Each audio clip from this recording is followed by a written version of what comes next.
जय हो प्रभु सियावर रामचंद्र की जय, पवन सुत हनुमान की जय, राम लक्ष्मण जान की जय, बोलो हनुमान की। प्रिय भक्तों, क्या आप भी नकारात्मक ऊर्जा के कारण अपने जीवन में कुछ परेशानियों का अनुभव कर रहे हैं? यदि हाँ, तो आज हम आपको बताएंगे कि क्या होते हैं नकारात्मक ऊर्जा के लक्षण और इसे समाप्त करने का उपाय। नकारात्मक ऊर्जा आपका दिमाग घुमा के रखती है। सफलता का जो मार्ग आपने चुना है, आपको उस पर चलने ही नहीं देती है। कोई काम नहीं बनता, कुछ न कुछ उल्टा ही होता है। आपकी आय का स्रोत बंद होना और धन आगमन का नया रास्ता न मिलना आम बात है। घर में बरकत ना होना, हारी बीमारी और फालतू खर्चे होते ही रहना, इन सारी समस्याओं और परेशानी का कारण नकारात्मक ऊर्जा ही है। इस कलयुग में देवताओं में बजरंग बली ही ऐसे देवता हैं जो अपने भक्तों पर बहुत जल्दी प्रसन्न हो जाते हैं। छोटे छोटे उपायों और मंत्रों से हनुमान जी प्रसन्न हो जाते हैं। हनुमान जी का आशीर्वाद मिल गया तो समझो सारे काम बन गए। इनकी पूजा से काले जादू, आर्थिक समस्या, स्वास्थ्य समस्या, नकारात्मक ऊर्जा, शत्रुओं का नाश और डर जैसी सभी समस्याओं से छुटकारा मिल जाता है। प्रिय भक्तों, यूँ तो हनुमान जी महाराज को प्रसन्न करने के लिए नित्य हनुमान चालीसा का पाठ ही सर्वाधिक लोकप्रिय उपाय है। हनुमान जी के आशीर्वाद से सभी बिगड़े हुए काम चुटकी में पूरे हो जाते हैं। घर में सुख समृद्धि आती है और नकारात्मक ऊर्जा का नाश हो जाता है। भगवान श्री राम ने अपने भक्तों की रक्षा और उनके कल्याण के लिए हनुमान जी को पृथ्वी लोक पर ही वास करने को कहा था। तभी से हनुमान जी सभी जनमानस के लिए सदा सहाय सिद्ध हुए हैं। हनुमान जी अपने भक्तों के भक्ति भाव और प्रेम भाव से अति शीघ्र प्रसन्न होकर उन्हें आशीर्वाद दे देते हैं। यदि आपकी भी हनुमान जी महाराज में भक्ति है तो आज का यह मंत्र सिर्फ और सिर्फ आपके लिए है। प्रिय भक्तों, आप इस मंत्र को रोज किसी भी समय, जब भी आपके पास समय हो, तब आपको इसमें पूरा ध्यान लगाकर पूरा 108 बार इसका जाप करना है। और अगर किसी कारणवश आप इस मंत्र का जाप नहीं कर सकते तो भी आप अपने मोबाइल पर जब भी आपको समय मिले इस मंत्र को पूरा सुन लेना है। वहीं इस बात का ध्यान रखें कि जब भी आप इस मंत्र को सुने तो इसे पूरा 108 बार सुने, कभी भी अधूरा मंत्र न सुने, अन्यथा आपको इसका लाभ नहीं मिलेगा। तो प्रिय भक्तों, आइए हनुमान जी महाराज का सच्चे मन से ध्यान करके इस मंत्र को पूरा 108 बार सुनते हैं। साथ ही हमारा आपसे निवेदन है कि हमारे इस फैक्ट गुरुजी चैनल को सब्सक्राइब कर लें और हमारे इस जग कल्याण के प्रयासरत वीडियो को लाइक करके अपने प्रियजनों को शेयर भी कर दें और कमेंट में जय श्री राम लिखना बिल्कुल ना भूलें। प्रिय भक्तों, मंत्र है अंजनी गर्भ संभूत कपीन्द्र सच्चिवोत्तमा, राम प्रिया नमस्तुभ्यं हनुमन रक्ष सर्वदा। अंजनी गर्भ संभूत कपीन्द्र सच्चिवोत्तमा, राम प्रिया नमस्तुभ्यं हनुमन रक्ष सर्वदा। अंजनी गर्भ संभूत कपीन्द्र सच्चिवोत्तमा, राम प्रिया नमस्तुभ्यं हनुमन रक्ष सर्वदा। अंजनी गर्भ संभूत कपीन्द्र सच्चिवोत्तमा, राम प्रिया नमस्तुभ्यं हनुमन रक्ष सर्वदा। अंजनी गर्भ संभूत कपीन्द्र सच्चिवोत्तमा, राम प्रिया नमस्तुभ्यं हनुमन रक्ष सर्वदा। अंजनी गर्भ संभूत कपीन्द्र सच्चिवोत्तमा, राम प्रिया नमस्तुभ्यं हनुमन रक्ष सर्वदा। अंजनी गर्भ संभूत कपीन्द्र सच्चिवोत्तमा, राम प्रिया नमस्तुभ्यं हनुमन रक्ष सर्वदा। अंजनी गर्भ संभूत कपीन्द्र सच्चिवोत्तमा, राम प्रिया नमस्तुभ्यं हनुमन रक्ष सर्वदा। अंजनी गर्भ संभूत कपीन्द्र सच्चिवोत्तमा, राम प्रिया नमस्तुभ्यं हनुमन रक्ष सर्वदा। अंजनी गर्भ संभूत कपीन्द्र सच्चिवोत्तमा, राम प्रिया नमस्तुभ्यं हनुमन रक्ष सर्वदा। अंजनी गर्भ संभूत कपीन्द्र सच्चिवोत्तमा, राम प्रिया नमस्तुभ्यं हनुमन रक्ष सर्वदा। अंजनी गर्भ संभूत कपीन्द्र सच्चिवोत्तमा, रामप्रिया नमस्तुभ्यं हनुमन् रक्ष सर्वदा अन्यनिगर्भसम्भूत कपीन्द्रसच्चिवोत्तमा रामप्रिया नमस्तुभ्यं हनुमन् रक्ष सर्वदा अन्यनिगर्भसम्भूत कपीन्द्रसच्चिवोत्तमा रामप्रिया नमस्तुभ्यं हनुमन् रक्ष सर्वदा अन्यनिगर्भसम्भूत कपीन्द्रसच्चिवोत्तमा रामप्रिया नमस्तुभ्यं हनुमन् रक्ष सर्वदा अन्यनिगर्भसम्भूत कपीन्द्रसच्चिवोत्तमा रामप्रिया नमस्तुभ्यं हनुमन् रक्ष सर्वदा अन्यनिगर्भसम्भूत कपीन्द्रसच्चिवोत्तमा रामप्रिया नमस्तुभ्यं हनुमन् रक्ष सर्वदा अन्यनिगर्भसम्भूत कपीन्द्रसच्चिवोत्तमा रामप्रिया नमस्तुभ्यं हनुमन् रक्ष सर्वदा अन्यनिगर्भसम्भूत कपीन्द्रसच्चिवोत्तमा रामप्रिया नमस्तुभ्यं हनुमन् रक्ष सर्वदा अन्यनिगर्भसम्भूत कपीन्द्रसच्चिवोत्तमा रामप्रिया नमस्तुभ्यं हनुमन् रक्ष सर्वदा अन्यनिगर्भसम्भूत कपीन्द्रसच्चिवोत्तमा रामप्रिया नमस्तुभ्यं हनुमन् रक्ष सर्वदा अन्यनिगर्भसम्भूत कपीन्द्रसच्चिवोत्तमा रामप्रिया नमस्तुभ्यं हनुमन् रक्ष सर्वदा अन्यनिगर्भसम्भूत कपीन्द्रसच्चिवोत्तमा रामप्रिया नमस्तुभ्यं हनुमन् रक्ष सर्वदा अन्यनिगर्भसम्भूत कपीन्द्रसच्चिवोत्तमा रामप्रिया नमस्तुभ्यं हनुमन् रक्ष सर्वदा अन्यनिगर्भसम्भूत कपीन्द्रसच्चिवोत्तमा रामप्रिया नमस्तुभ्यं हनुमन् रक्ष सर्वदा अन्यनिगर्भसम्भूत कपीन्द्रसच्चिवोत्तमा रामप्रिया नमस्तुभ्यं हनुमन् रक्ष सर्वदा अन्यनिगर्भसम्भूत कपीन्द्रसच्चिवोत्तमा रामप्रिया नमस्तुभ्यं हनुमन् रक्ष सर्वदा अन्यनिगर्भसम्भूत कपीन्द्रसच्चिवोत्तमा रामप्रिया नमस्तुभ्यं हनुमन् रक्ष सर्वदा अन्यनिगर्भसम्भूत कपीन्द्रसच्चिवोत्तमा रामप्रिया नमस्तुभ्यं हनुमन् रक्ष सर्वदा अन्यनिगर्भसम्भूत कपीन्द्रसच्चिवोत्तमा रामप्रिया नमस्तुभ्यं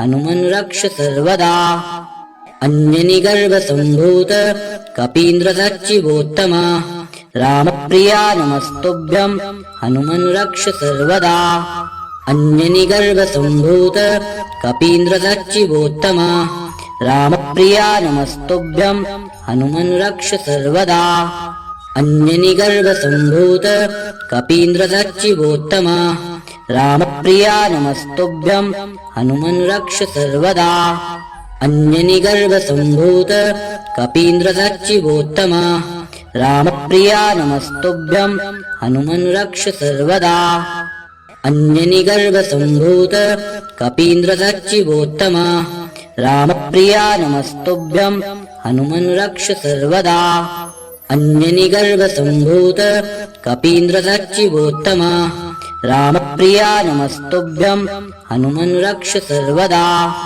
अन्यनिगर्भसम्भूत कपीन्द्रसच्चिवोत्तमा रामप्रिया नमस्तुभ्यं हनुमन् रक्ष सर्वदा अन्यनिगर्भसम्भूत कपीन्द्रसच्चिवोत्तमा रामप्रिया नमस्तुभ्यं हनुमन् रक्ष सर्वदा अन्यनिगर्भसम्भूत कपीन्द्रसच्चिवोत्तमा रामप्रिया नमस्तुभ्यं हनुमन् रक्ष सर्वदा अन्यनिगर्भसम्भूत कपीन्द्रसच्चिवोत्तमा रामप्रिया नमस्तुभ्यं हनुमन् रक्ष सर्वदा अन्यनिगर्भसम्भूत कपीन्द्रसच्चिवोत्तमा रामप्रिया नमस्तुभ्यं हनुमन् रक्ष सर्वदा अन्यनिगर्भसम्भूत कपीन्द्रसच्चिवोत्तमा रामप्रिया नमस्तुभ्यं हनुमन् रक्ष सर्वदा अन्यनिगर्भसम्भूत कपीन्द्रसच्चिवोत्तमा रामप्रिया नमस्तुभ्यं हनुमन् रक्ष सर्वदा अन्यनिगर्भसम्भूत कपीन्द्रसच्चिवोत्तमा रामप्रिया नमस्तुभ्यं हनुमन् रक्ष सर्वदा अन्यनिगर्भसम्भूत कपीन्द्रसच्चिवोत्तमा रामप्रिया नमस्तुभ्यं हनुमन् रक्ष सर्वदा अन्यनिगर्भसम्भूत कपीन्द्रसच्चिवोत्तमा रामप्रिया नमस्तुभ्यं हनुमन् रक्ष सर्वदा अन्यनिगर्भसम्भूत कपीन्द्रसच्चिवोत्तमा रामप्रिया नमस्तुभ्यं हनुमन् रक्ष सर्वदा अन्यनिगर्भसम्भूत कपीन्द्रसच्चिवोत्तमा रामप्रिया नमस्तुभ्यं हनुमन् रक्ष सर्वदा अन्यनिगर्भसम्भूत कपीन्द्रसच्चिवोत्तमा रामप्रिया नमस्तुभ्यं हनुमन् रक्ष सर्वदा अन्यनिगर्भसम्भूत कपीन्द्रसच्चिवोत्तमा रामप्रिया नमस्तुभ्यं हनुमन् रक्ष सर्वदा अन्यनिगर्भसम्भूत कपीन्द्रसच्चिवोत्तमा रामप्रिया नमस्तुभ्यं हनुमन् रक्ष सर्वदा अन्यनिगर्भसम्भूत कपीन्द्रसच्चिवोत्तमा रामप्रिया नमस्तुभ्यं हनुमन् रक्ष सर्वदा अन्यनिगर्भसम्भूत कपीन्द्रसच्चिवोत्तमा रामप्रिया नमस्तुभ्यं हनुमन् रक्ष सर्वदा अन्यनिगर्भसम्भूत कपीन्द्रसच्चिवोत्तमा रामप्रिया नमस्तुभ्यं हनुमन् रक्ष सर्वदा अन्यनिगर्भसम्भूत कपीन्द्रसच्चिवोत्तमा रामप्रिया नमस्तुभ्यं हनुमन् रक्ष सर्वदा अन्यनिगर्भसम्भूत कपीन्द्रसच्चिवोत्तमा रामप्रिया नमस्तुभ्यं हनुमन् रक्ष सर्वदा अन्यनिगर्भसम्भूत कपीन्द्रसच्चिवोत्तमा रामप्रिया नमस्तुभ्यं हनुमन् रक्ष सर्वदा अन्यनिगर्भसम्भूत कपीन्द्रसच्चिवोत्तमा रामप्रिया नमस्तुभ्यं हनुमन् रक्ष सर्वदा अन्यनिगर्भसम्भूत कपीन्द्रसच्चिवोत्तमा रामप्रिया नमस्तुभ्यं हनुमन् रक्ष सर्वदा अन्यनिगर्भसम्भूत कपीन्द्रसच्चिवोत्तमा रामप्रिया नमस्तुभ्यं हनुमन् रक्ष सर्वदा अन्यनिगर्भसम्भूत कपीन्द्रसच्चिवोत्तमा रामप्रिया नमस्तुभ्यं हनुमन् रक्ष सर्वदा अन्यनिगर्भसम्भूत कपीन्द्रसच्चिवोत्तमा रामप्रिया नमस्तुभ्यं हनुमन् रक्ष सर्वदा अन्यनिगर्भसम्भूत कपीन्द्रसच्चिवोत्तमा रामप्रिया नमस्तुभ्यं हनुमन् रक्ष सर्वदा अन्यनिगर्भसम्भूत कपीन्द्रसच्चिवोत्तमा रामप्रिया नमस्तुभ्यं हनुमन् रक्ष सर्वदा अन्यनिगर्भसम्भूत कपीन्द्रसच्चिवोत्तमा रामप्रिया नमस्तुभ्यं हनुमन् रक्ष सर्वदा अन्यनिगर्भसम्भूत कपीन्द्रसच्चिवोत्तमा रामप्रिया नमस्तुभ्यं हनुमन् रक्ष सर्वदा अन्यनिगर्भसम्भूत कपीन्द्रसच्चिवोत्तमा रामप्रिया नमस्तुभ्यं हनुमन् रक्ष सर्वदा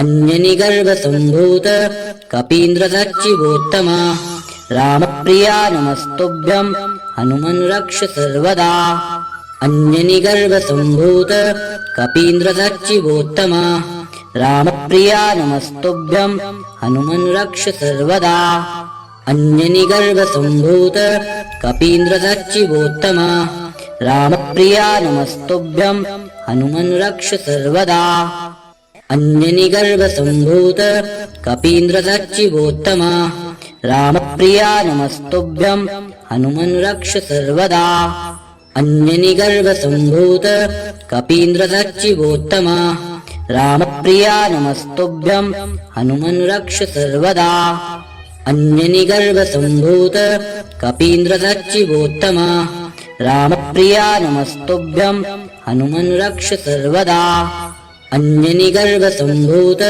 कपीन्द्रसच्चिवोत्तमा रामप्रिया नमस्तुभ्यं हनुमन् रक्ष सर्वदा। अन्यनिगर्भसम्भूत कपीन्द्रसच्चिवोत्तमा रामप्रिया नमस्तुभ्यं हनुमन् रक्ष सर्वदा। अन्यनिगर्भसम्भूत कपीन्द्रसच्चिवोत्तमा रामप्रिया नमस्तुभ्यं हनुमन् रक्ष सर्वदा। अन्यनिगर्भसम्भूत कपीन्द्रसच्चिवोत्तमा रामप्रिया नमस्तुभ्यं हनुमन् रक्ष सर्वदा। अन्यनिगर्भसम्भूत कपीन्द्रसच्चिवोत्तमा रामप्रिया नमस्तुभ्यं हनुमन् रक्ष सर्वदा। अन्यनिगर्भसम्भूत कपीन्द्रसच्चिवोत्तमा रामप्रिया नमस्तुभ्यं हनुमन् रक्ष सर्वदा। अन्यनिगर्भसम्भूत कपीन्द्रसच्चिवोत्तमा रामप्रिया नमस्तुभ्यं हनुमन् रक्ष सर्वदा। अन्यनिगर्भसम्भूत कपीन्द्रसच्चिवोत्तमा रामप्रिया नमस्तुभ्यं हनुमन् रक्ष सर्वदा। अन्यनिगर्भसम्भूत कपीन्द्रसच्चिवोत्तमा रामप्रिया नमस्तुभ्यं हनुमन् रक्ष सर्वदा। अन्यनिगर्भसम्भूत कपीन्द्रसच्चिवोत्तमा रामप्रिया नमस्तुभ्यं हनुमन् रक्ष सर्वदा। अन्यनिगर्भसम्भूत कपीन्द्रसच्चिवोत्तमा रामप्रिया नमस्तुभ्यं हनुमन् रक्ष सर्वदा। अन्यनिगर्भसम्भूत कपीन्द्रसच्चिवोत्तमा रामप्रिया नमस्तुभ्यं हनुमन् रक्ष सर्वदा। अन्यनिगर्भसम्भूत कपीन्द्रसच्चिवोत्तमा रामप्रिया नमस्तुभ्यं हनुमन् रक्ष सर्वदा। अन्यनिगर्भसम्भूत कपीन्द्रसच्चिवोत्तमा रामप्रिया नमस्तुभ्यं हनुमन् रक्ष सर्वदा। अन्यनिगर्भसम्भूत कपीन्द्रसच्चिवोत्तमा रामप्रिया नमस्तुभ्यं हनुमन् रक्ष सर्वदा।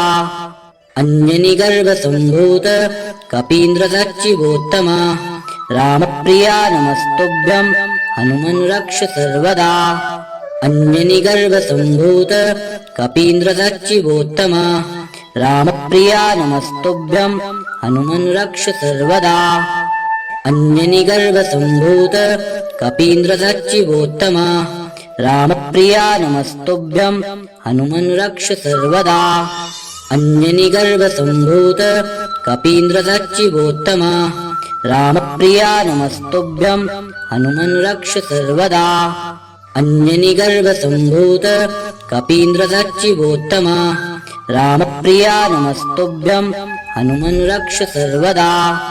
अन्यनिगर्भसम्भूत कपीन्द्रसच्चिवोत्तमा रामप्रिया नमस्तुभ्यं हनुमन् रक्ष सर्वदा।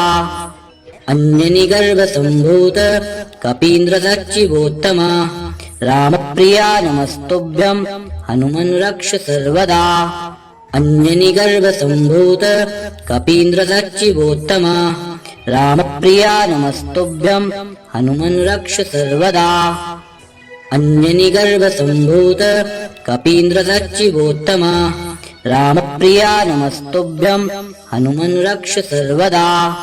अन्यनिगर्भसम्भूत कपीन्द्रसच्चिवोत्तमा रामप्रिया नमस्तुभ्यं हनुमन् रक्ष सर्वदा। अन्यनिगर्भसम्भूत कपीन्द्रसच्चिवोत्तमा रामप्रिया नमस्तुभ्यं हनुमन् रक्ष सर्वदा। अन्यनिगर्भसम्भूत कपीन्द्रसच्चिवोत्तमा रामप्रिया नमस्तुभ्यं हनुमन् रक्ष सर्वदा। अन्यनिगर्भसम्भूत कपीन्द्रसच्चिवोत्तमा रामप्रिया नमस्तुभ्यं हनुमन् रक्ष सर्वदा। अन्यनिगर्भसम्भूत कपीन्द्रसच्चिवोत्तमा रामप्रिया नमस्तुभ्यं हनुमन् रक्ष सर्वदा। अन्यनिगर्भसम्भूत कपीन्द्रसच्चिवोत्तमा रामप्रिया नमस्तुभ्यं हनुमन् रक्ष सर्वदा।